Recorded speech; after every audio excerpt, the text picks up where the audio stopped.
Craving something spicy, crispy, and utterly desi?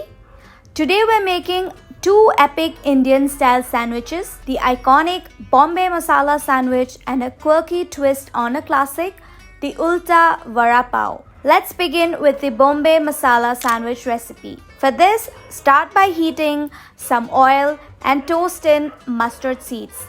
As they crackle, add curry leaves for that signature aroma.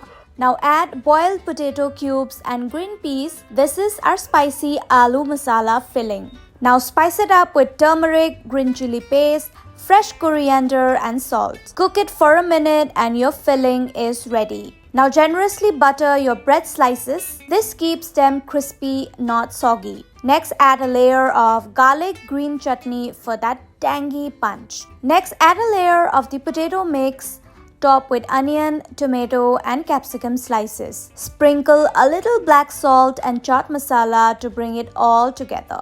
Close it up, butter the top and toast till golden brown and crisp on both sides. Cut it up, add a dab of butter and finish with a crunchy save topping. Your street style Bombay Masala Sandwich is ready to devour. Now let's flip things.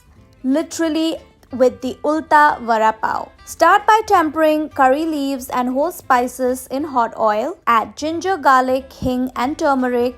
Saute for like 30 seconds. Next add mashed potatoes, fresh coriander and salt. Mix it all well. This is our vada stuffing. Now take two bread slices, spread chutney and cheese, then sandwich them. Now here's the twist. Wrap this around the potato filling.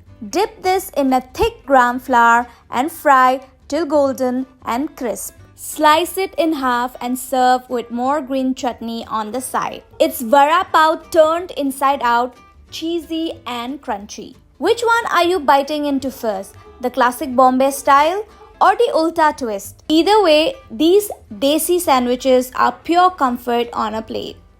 For more such easy recipes, do like, share and subscribe to Times Foodie.